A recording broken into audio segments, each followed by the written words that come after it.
Interesting questions come up because of the loss of a Saxon leader. Is that right flank available? Is that right wing available? Can I use that for somebody? I don't know. It would be nice because it's the closest to zero. Another question, and I can tell you how I'm going to resolve this one. Again, it's not in the errata. What about this attack and pursue 2? Does this carry over?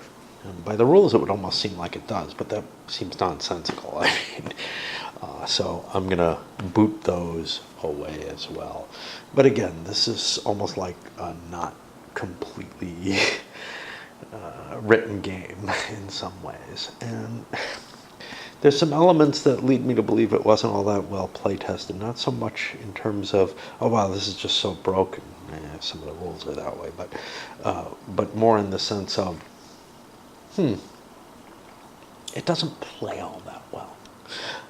There's a lot of fiddliness in it, more than usual in a Berg design. Berg is known for being fiddly,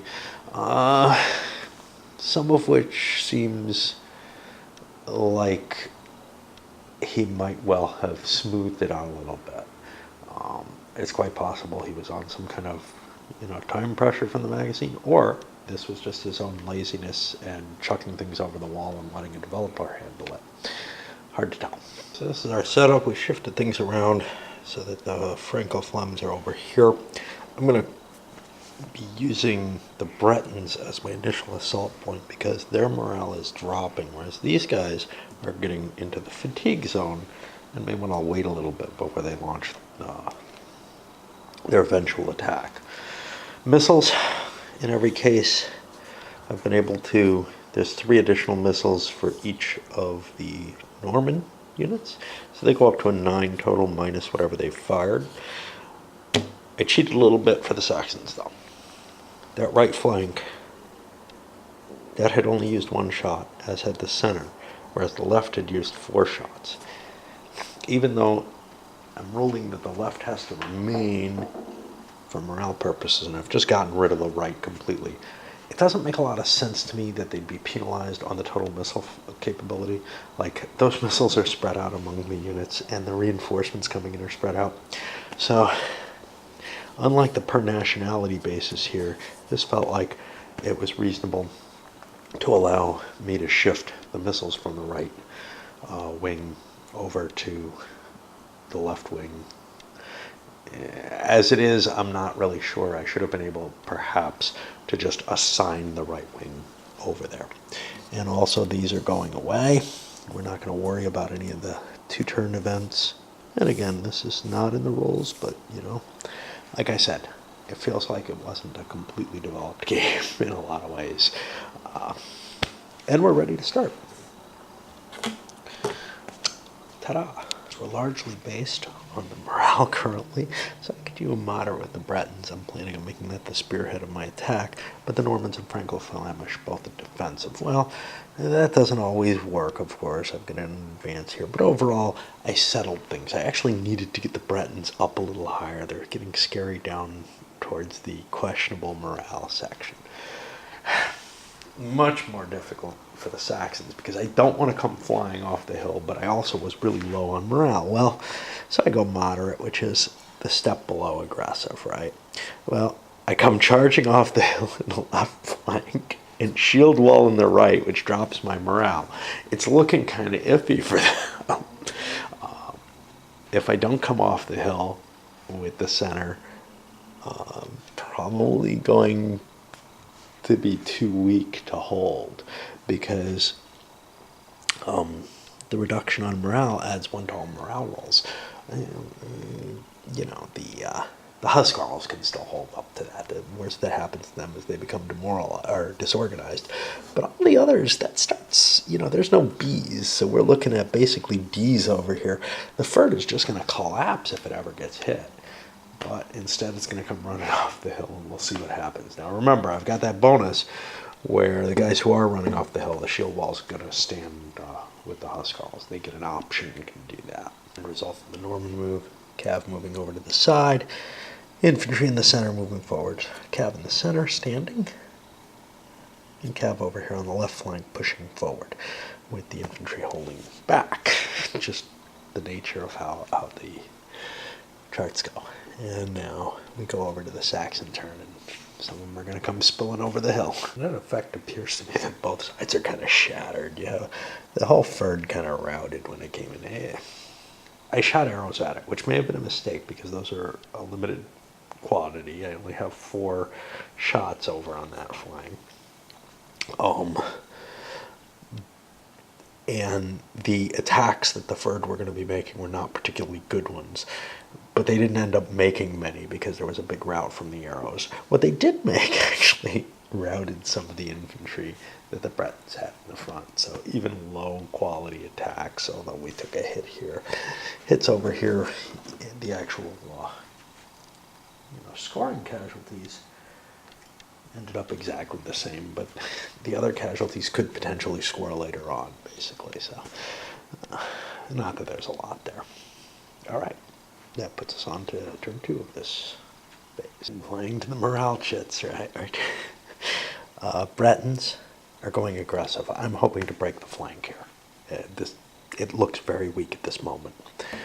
Normans staying defensive, if possible. Now, what we got with the Bretons is an advance on both sides. Very flexible, and no big boom from the charge, but that's probably okay.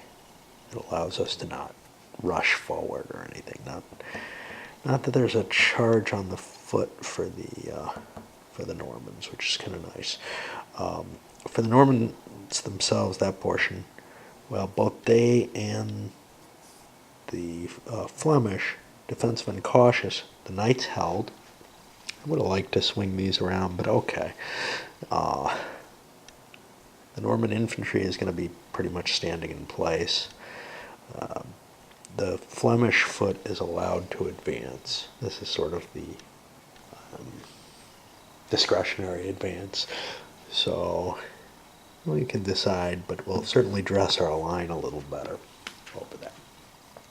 No. Left didn't get to pick an option. They're still on an attack and pursue. There really isn't anything. We'll see, whether they recover. And the center got a melee in place, which is continuing to drop their morale. This is a real problem. I went with a moderate option because aggressive, remember, I have that rule that I've added to the game where if I do an aggressive, the Huskarls are going in. If I don't do aggressive, I can use the option when I get the charge. But it doesn't make a lot of sense to me if I pick the aggressive option that the Huskarls should just be able to stand on the hill as freely as they can. Otherwise, I'm actually basically ordering a charge if I pick the aggressive. If I'm picking the moderate, it's perfectly reasonable to me that they stand back. That's my take on it. I don't know. It's a weird optional rule any way you take it. So I try to limit its advantage a little bit because it definitely is an advantage for the Saxons. Which means we see what the Normans can. Bretons try to slip up the hill here, but they get disordered trying to go up there. Otherwise, they slam into these routed units. Not a whole hell of a lot I can do there. These guys disordered, but in shield wall, not really a good target. Over here, the javelins actually stopped the assaults that were set. William sent his guard in. It was really unlikely. It's an A-quality unit. Boom, got stopped by the javelins. Wow. Now we go over to the Saxon side. And yeah, I mean, they're still supposedly coming off the hill here. We'll see if anything rallies. Okay, and on this third turn, moderate across the board for the Normans, but end up with a charge with the Breton Knights, which we didn't terribly want to do. Being forced to attack those routed units doesn't seem very exciting, but we would like to be able to come around and start smacking into the rear of the Huskarls there and causing problems. Melee in place, definitely not terribly advantageous, but okay. Elsewhere, we're getting a fatigue problem because we're continually getting offenses. We've tried to cut that back, but we want to put some pressure on at this point, and that's going to build up. Saxon left gets the melee in place, which is kind of cool because if any of this comes out of route, we don't really want it charging back into battle and getting killed right away. However, the center gets a much needed little morale boost, but since I did a moderate, I'm allowed to keep the shield wall in place with the Huskarls, but everything else is going forward. Now I decided to expand the left out to here this turn. I don't think it was that far before, but this was before the die rolls actually, and we'll see what we can get away with here. It doesn't look pleasant, and we're going to get a whole bunch of Ferd killed again. And again, I need these numbers. When the Huskarls start failing, there has to be something there to protect Harold. Usually the attack itself doesn't gain much ground, but it's the position that it puts your enemy in, and whether or not they have orders that force them to attack and stuff like that. You know, casualty caused here, but there was some ugly things like a trade-off between a slinger and a cav here. Not really the trade you want to make. Elsewhere, though, got a hit on a Huskarl here that's pretty good. Lots and lots of points against it. And overall, it went well for the Normans. It's just, you know, nothing dramatic happens on your own turn. It's on the other player's turn where the drama happens and they go flying back and stuff. Because when you're firing missiles at low-quality troops, some really horrible stuff can happen. So we got a bunch of Normans routing from the center of their line here. Now we got the Saxons streaming down. This hasn't been resolved yet, but you can see we're hitting different units than we expected to, and that all comes from this guy arcing one bow shot across and just, you know, turning the enemy, making the enemy turn tail. We'll see what the overall result ends up as after the melee. Let me, I've got some potential bow fire and some withdrawal options as well, but I'm a little densely packed, so withdrawal is hard. So we push into the fourth battle phase. It's hard to tell. You know, it looks like the Saxons are making some serious ground, and historically this was kind of what happened. When Ferd comes charging down, it pushes the Normans back, but they're also taking casualties. You can see kind of a moderate, even version of casualties there, although I think it went a little against the Saxons overall when you look at the uncounted stuff. One of the things is the Norman bow fire disordered some of these units. Now this is a big deal because those units are now easier to pick on my next move, and this line is getting thinner and thinner. Where there was once a big clump of units up there, now it's beginning to look like, well, you know, if I get a breakthrough over here, or even over here, they're going to be in a lot of trouble. They don't have a lot to throw back into the line. Probably should cover this with this, just to give me a little bit more happiness there. All right.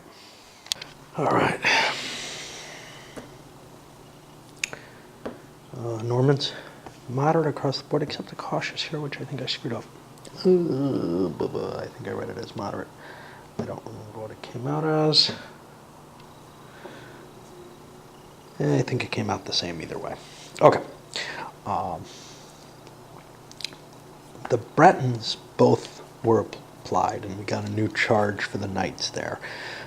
Everything else, the Knights are already moving with an advance to combat, so it was only really rolling for the infantry, and you can see I ended up more cautious in the center, even though I picked a moderate there. Over here, the center and right have shield wall still with the Huskarls. I can't reverse that. But the attack and pursue is still going with these guys. I would love to throw the Huskarls in here. Not particularly because I think I'm going to win the game by breaking through the center or something like that, but really because I'm just going to melt the Ferd away the way things are going. And then over here, the left, well, we got a flexible, even though we went with kind of a cautious choice. That's okay. That didn't move this. The important thing is the center got its morale up. That's one of the advantages to it all, I guess, because they were getting kind of flimsy. It's everywhere on the hill. The game runs out of counters, basically. Yeah, I could dig up more routed counters and some other counters to use other things, but I'm using Shakens as routeds right now. In a couple of cases, we had a wound here. we had, you can see some headway was made over here, and maybe a little bit here as well, although so much of the Norman front is just disorganized at this point that it's kind of hard to tell how they're going to go forward easily. And remember, these guys are actually fatigued, so the infantry only moves 2 now. Knights fatigue a little bit more slowly.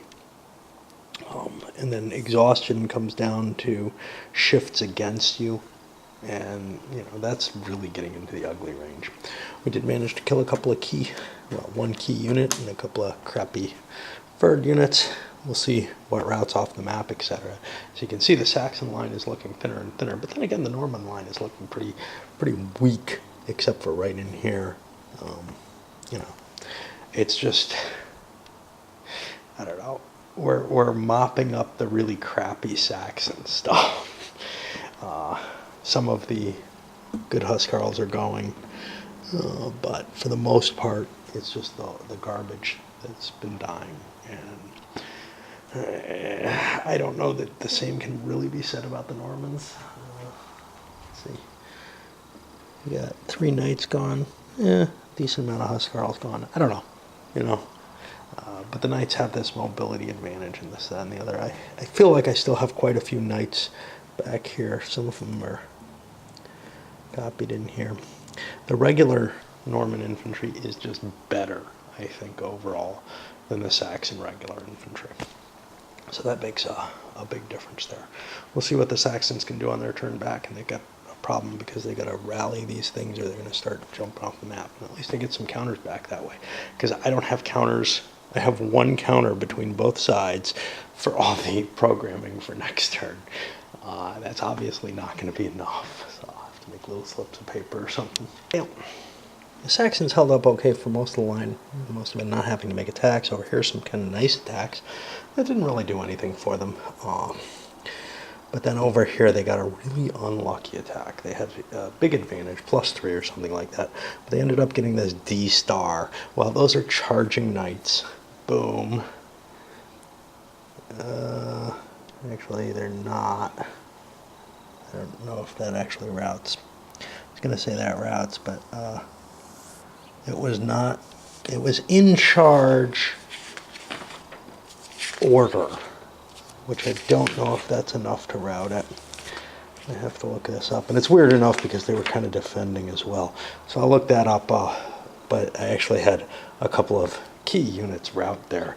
So if these actually aren't here, that's going to be a real problem for the Normans. I'll come back if I'm incorrect there.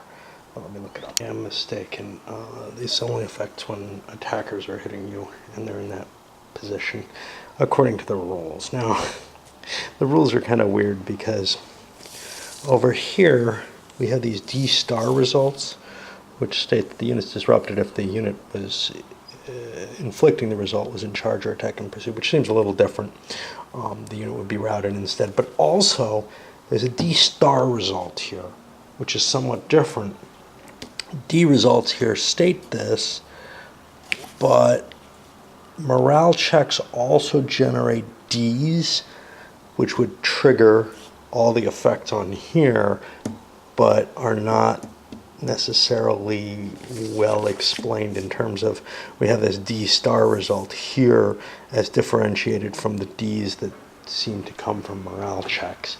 Again, I think there's a bit of sloppiness just in terms of how the development came about with that chart. This game has a lot of rough edges to it. It just shows you a little bit of something that, a mechanism that was kind of fleshed out and better used in other systems and better devised in other systems. But it's a shame because what this actually points to was never really used again that I know of. And there's something really, really interesting about this design.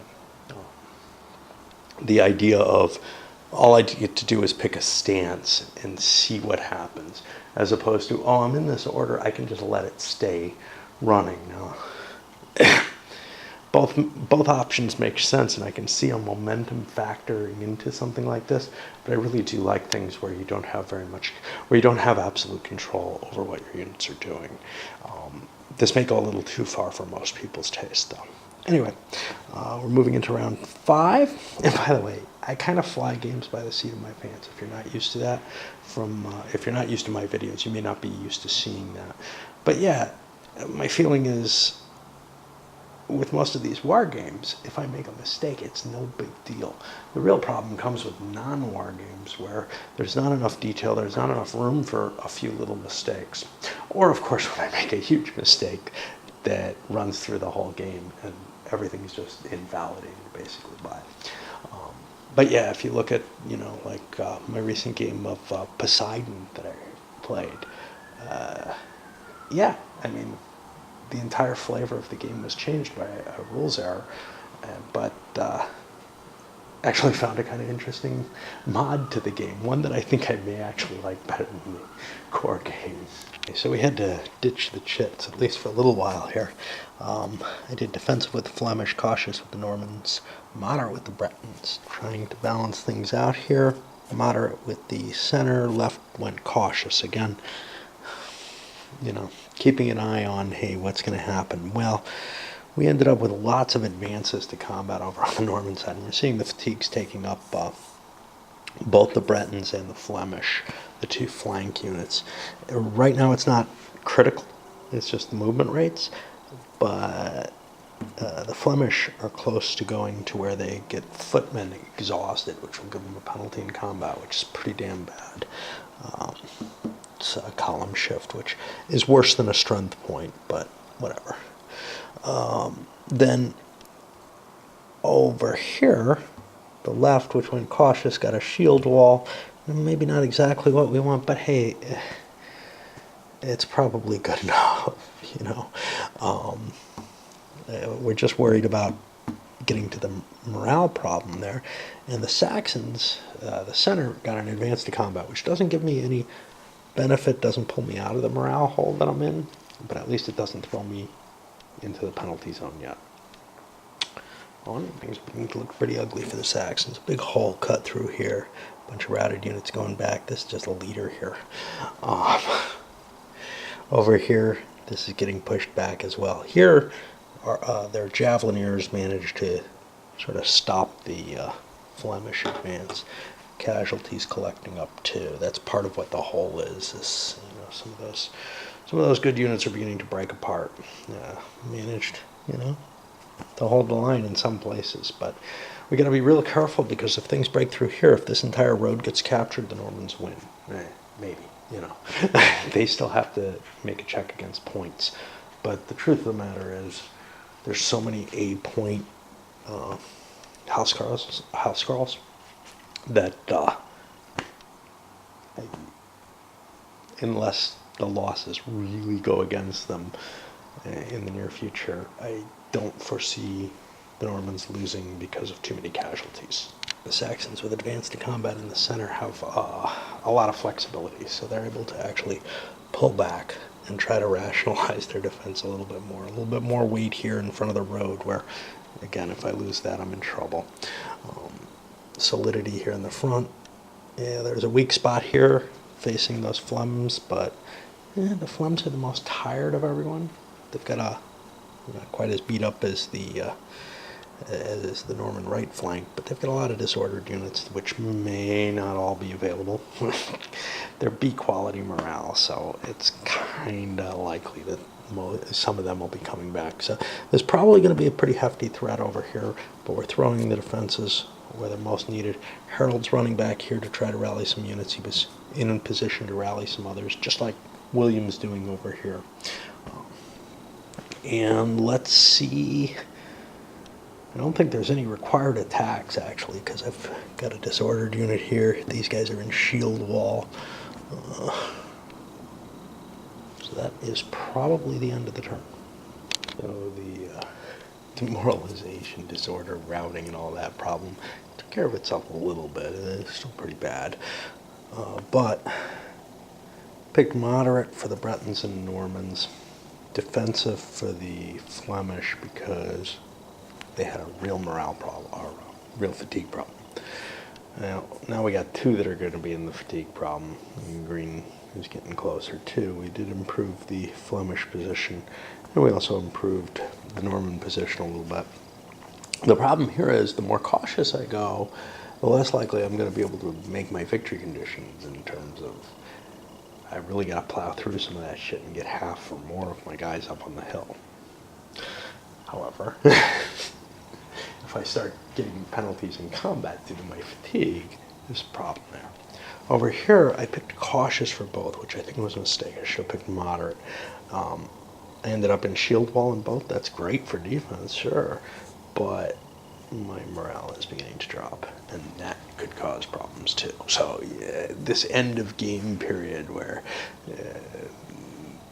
the morale table, the fatigue versus morale thing, is really becoming a problem, because one side or the other really, well, both sides really tend to be focused on either offense or defense for the entire game. And it's difficult to get your balance there.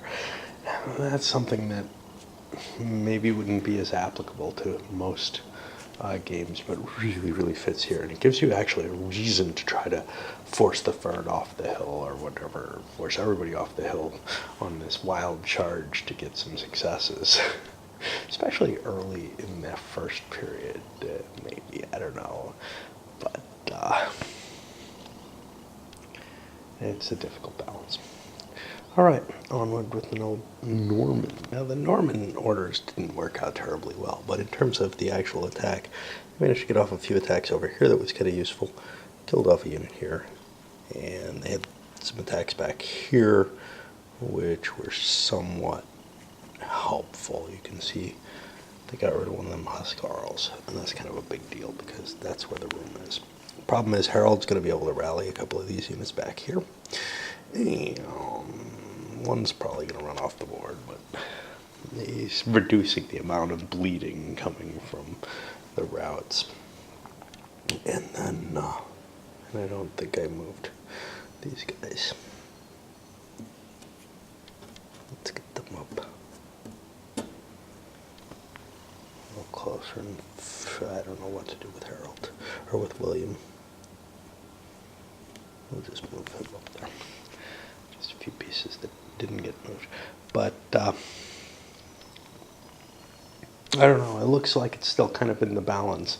One of the problems is there's no advance after combat normally. So, as long as the Saxons aren't in a fully defensive position, they can fill in the gaps pretty easily. They can't do that right now, though. And, you know, I mean, things are cracking, but the pressure's really on. We're on turn 7 out of 8. If I don't get half my Norman strength points up there, it's over, and it's done.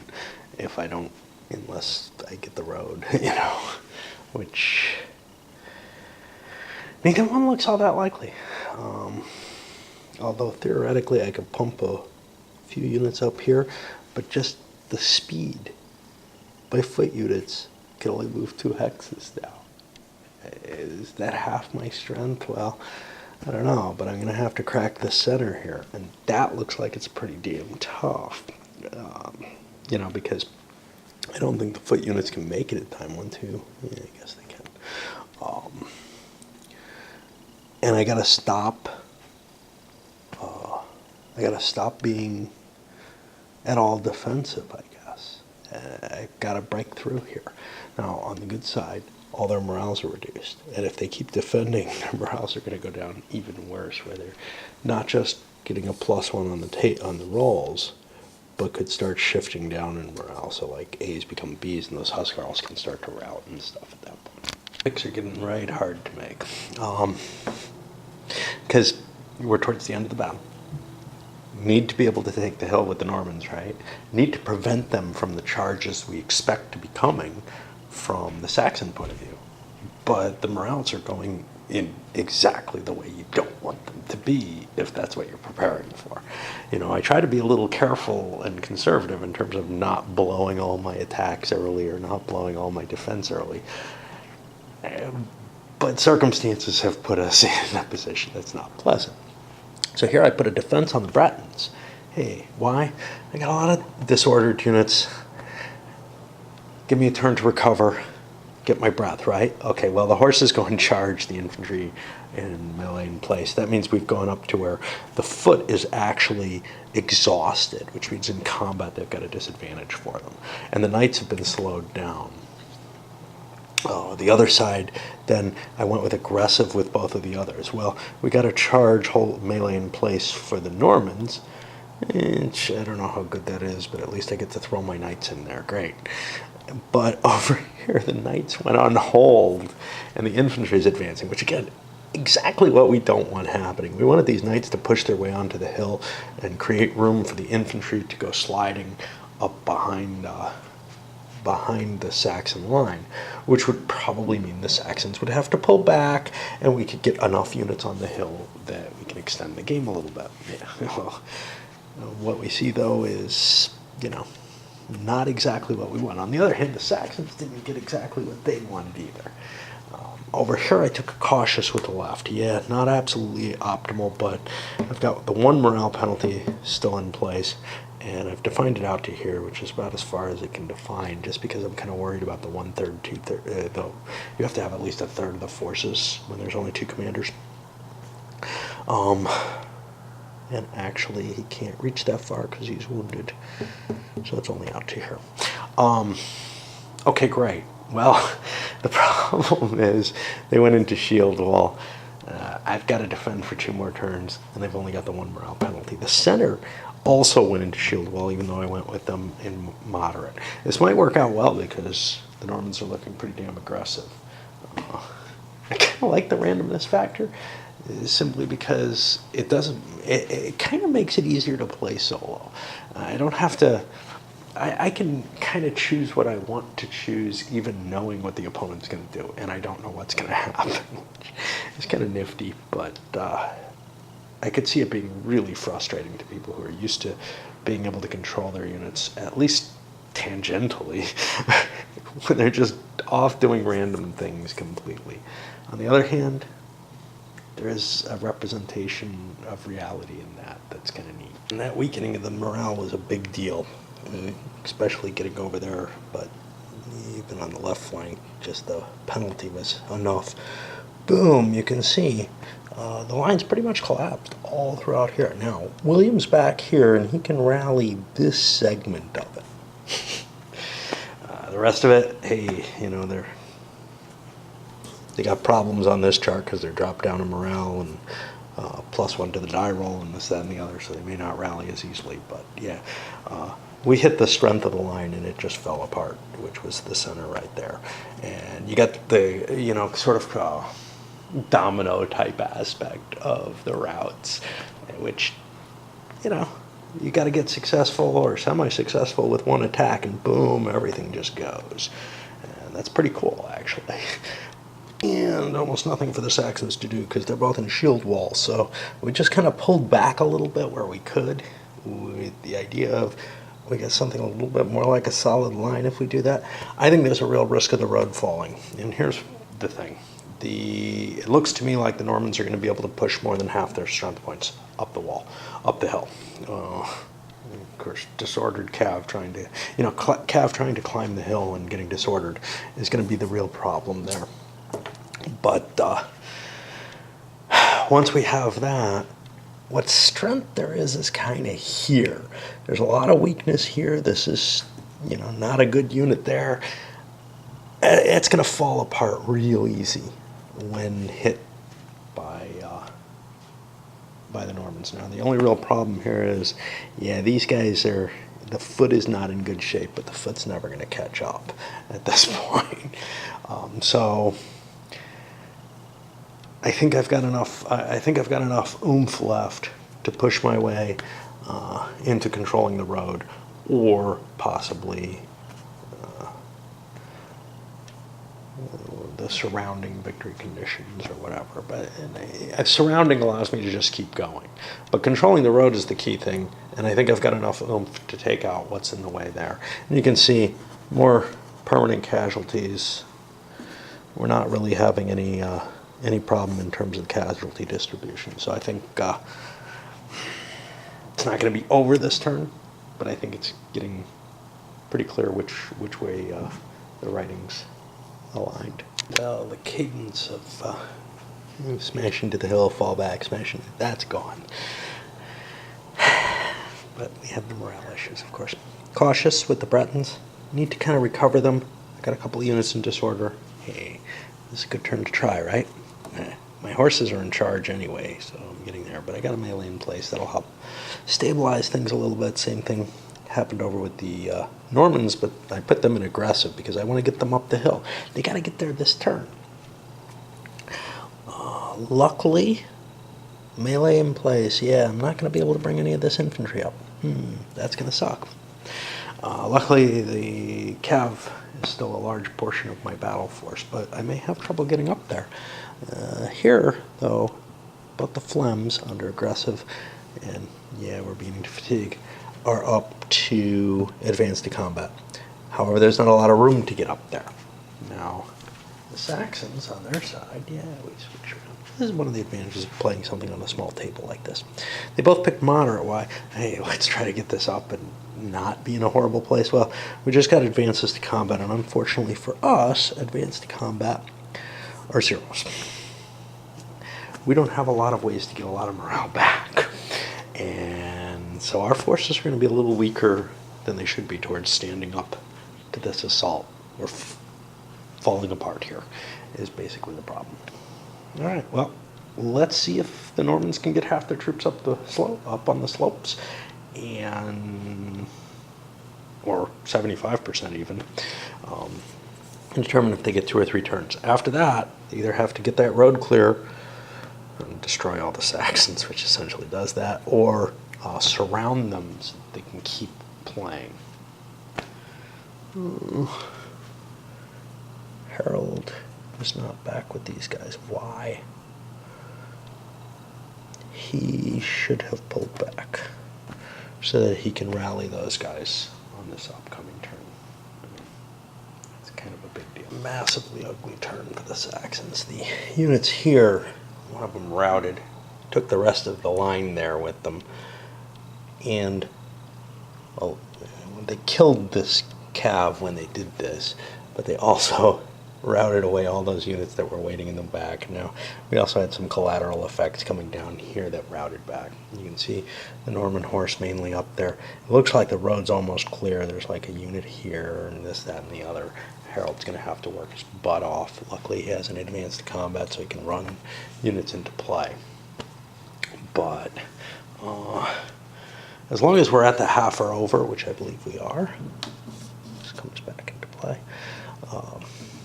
we pretty much have the Normans are pretty much assured to win this one.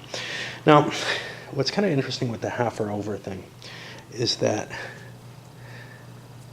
the more casualties you take, the less units you have to get up on the hill. Now, granted, there's an issue with, you don't want to take a lot of casualties because you might have taken more casualty points in terms of the morale points that they're worth than the Saxons do, and then you can't win the game anymore. But as long as you're able to cause enough casualties to the Saxons to make up for it, and I think it's pretty hard to win without doing that because the Huscarls are worth so many points comparatively. We can look at this. They're worth 15. Each of those B cav is only worth 7.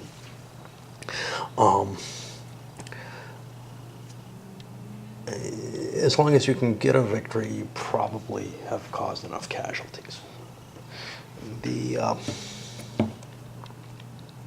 But the interesting thing is, you can see I'm having a hard time in certain places.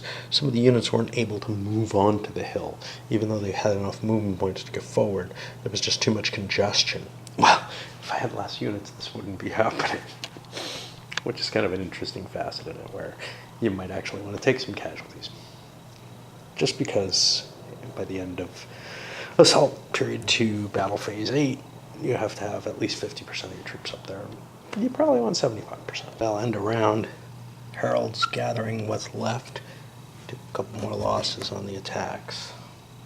I'm not sure it was wise to make one of the attacks. I actually had an option to leave this guy here facing just disordered units and not attack, but I don't know.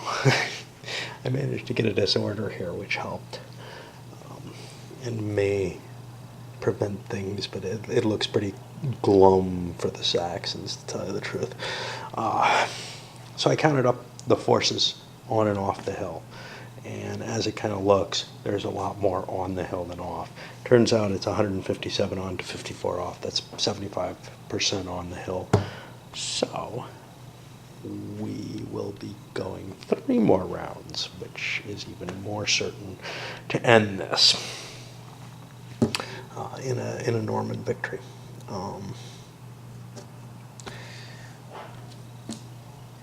We'll just push that forward. I think the Saxons are out of ammo at this point. Yeah, they used up their last shots this turn, hoping to delay things enough. And really, I mean, other than repulsing a couple of these units, I think that was by missile fire. There's not a lot that they've done that's very effective. They've got only like 3 Huskarls left. The rest of their stuff is really just the normal shit that's unable to hold the line. So I expect this to go pretty quickly. All the Normans have to do is bust through here.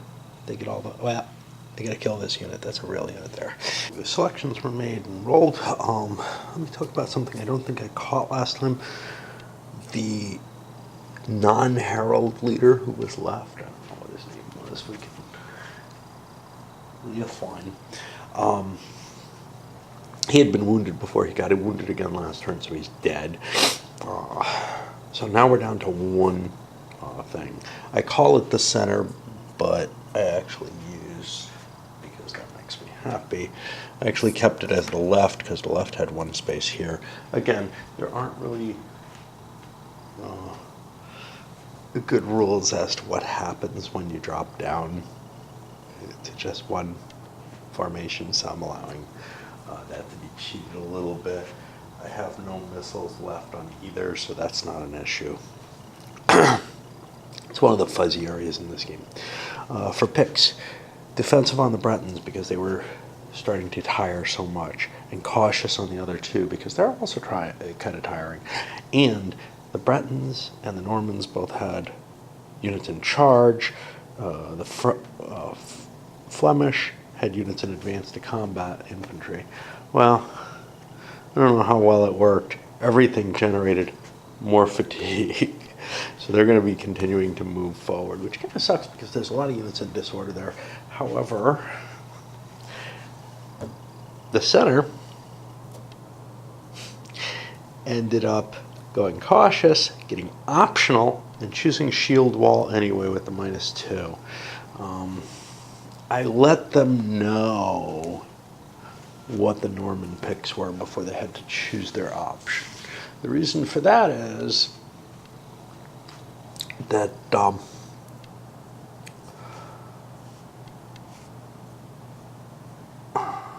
if they didn't know that there were all these attacks coming in, they wouldn't have picked such a defensive position. And they really kind of wanted it. I mean, shield wall, I don't know if it's what they absolutely wanted. I don't know why I picked cautious instead of defensive, to tell you the truth. Just kind of a matter of, it's so hard to choose defensive, but I've got to hold on to this little slice of road here, and there's 1 guy there. And that's it. I lose those, I'm done. It's essentially over here. I drove down the road here. I see no way that the Saxons are going to get a position back here. They're in shield wall right now. This 1 unit is the only thing that's preventing a Norman victory. I'll count up the losses, make sure that the Normans are ahead by a significant amount, that there's no chance that the Saxons are able to pound them. And then, if that's the case, I'll just call it here, because there's really no point in playing it on. With 3 turns left to go, I think it's pretty clear that I'm going to get the rest of the road. I'm going to be able to wipe those guys out. Everything's gone, you know? I mean, this is probably the most successful I've seen the Normans do, actually. Normally, I think they've either been close run games or Saxon victories so far. But it's kind of interesting to see what happens when that whole front collapses. Comparison of point totals. This all together added up to 65 points. This is 60 points here, 75. This has to give you an idea of the relative valuation. It will be almost impossible to win this game as the Normans in terms of managing any of their victory conditions without causing more points of damage to those Huscarls. I guess there might be some twisted way in which the Saxons kind of give up the road and try not to take any casualties and let the Normans, lose a couple of units and then just don't fight or something like that. I have no idea.